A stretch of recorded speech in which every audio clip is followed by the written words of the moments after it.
కార్యక్రమాన్ని ఏదైతున్నదో ఈ మధ్య ప్రభుత్వం ఈ ఫిక్స్డ్ టెన్యూర్ ఎంప్లాయీస్కి ఏదైతుందో ఉద్యోగ భద్రత కల్పించే విధంగా మరి రాష్ట్ర ప్రభుత్వ గౌరవ ముఖ్యమంత్రి గారు నిర్ణయం తీసుకోవడం జరిగింది. మరి ఏ విధంగా అయితే ఫిక్స్డ్ టెన్యూర్ ఎంప్లాయీస్కు ఉద్యోగ భద్రత కల్పించడం జరిగిందో ఈ ఫీల్డ్ అసిస్టెంట్స్కి సంబంధించి కూడా మరి ఏ విధంగా మేడ్స్ను ఫీల్డ్ అసిస్టెంట్స్గా గుర్తింపు చేయడంతో పాటుగా ఫీల్డ్ అసిస్టెంట్స్గా సేవలు అందిస్తున్నటువంటి వారి యొక్క మెరిట్ ప్రాతిపదికన వారు కూడా ఈ ఫిక్స్డ్ టెన్యూర్ ఎంప్లాయీస్కి ఏదైతే గుర్తింపు చేసి ఉద్యోగ భద్రత కల్పింప చేయడానికి నేను తప్పకుండా ఈ అంశాన్ని రాష్ట్ర ప్రభుత్వ గౌరవ ముఖ్యమంత్రి తీసుకెళ్తాను.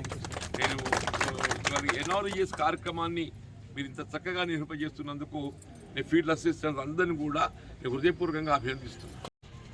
ఇక్కడ జాతీయ స్థాయిలో ప్రధానంగా రాష్ట్రంలో కూడా గ్రామీణ ప్రాంతంలో ఏవైనా అభివృద్ధి కార్యక్రమాలు జరుగుతున్నామని చెప్పారంటే అవి కేవలం మహాత్మా గాంధీ జాతీయ గ్రామీణ ఉపాధి హామీ పథకం ద్వారా చెప్పక తప్పదని చెప్పండి.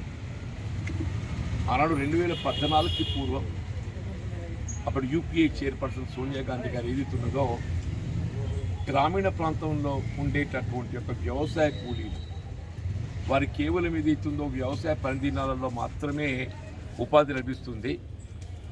వ్యవసాయ పనిదినాలు లేని సమయం లోపల ఏదైతున్నదో వారి ఉపాధికి వారికి ఇబ్బంది కలుగుతుందనే ఒక భావనతోని ఇవాళ గ్రామ స్థాయిలో నిరుపేద వర్గాలనే కాదు ఎవరైనా కానీ చెప్పంటున్నాను, ఒకసారి మనం గ్రామ పంచాయతీలో పేరు నమోదు చేసుకుంటే వారికి జాబ్ కార్డు జారీ చేయబడి వాళ్ళ ఒక వారంలోపు ఏదైతే వాళ్ళు చూపేట ఒక బాధ్యత ప్రభుత్వంపై ఉండే విధంగా ఈ చట్టాన్ని రూపొందించడం జరిగింది.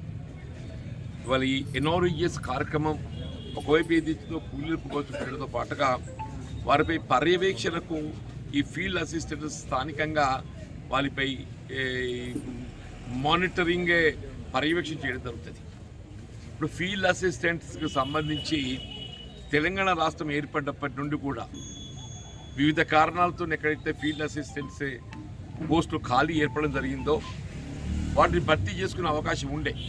ఇప్పుడు ఫీల్డ్ అసిస్టెంట్స్కు చెల్లించబడేటువంటి ఒక వేత భత్యాలు ఏదైతున్నదో మన కేంద్ర ప్రభుత్వం పొందేటట్టు ఒక అవకాశం ఉన్నది. కానీ ఫీల్డ్ అసిస్టెంట్ పోస్టు భర్తీ చేయకుండా కేవలం సీనియర్ లేబర్ ఎవరైతే విద్యలో ఎక్కువ చదువుకున్న వాళ్ళు ఉంటారో వాళ్ళు మేట్గా గుర్తించి ఆ మేట్ ద్వారానే ఫీల్డ్ అసిస్టెంట్ యొక్క సేవలను పొందడం జరుగుతుంది. దీంతో ఏదైతుందో మనం ఆశించిన మేరకు పనుల పర్యవేక్షణ చేపట్టబడడం జరగలేదు. ఇలా వాస్తవంగా వల్ల రాష్ట్రంలో గత ప్రభుత్వం అమలు తలపెట్టినటువంటి ఒక ఏ కార్యక్రమం ఈవెన్ మీకు హరితహారంకి వెళ్ళి చెప్పంటున్నాం.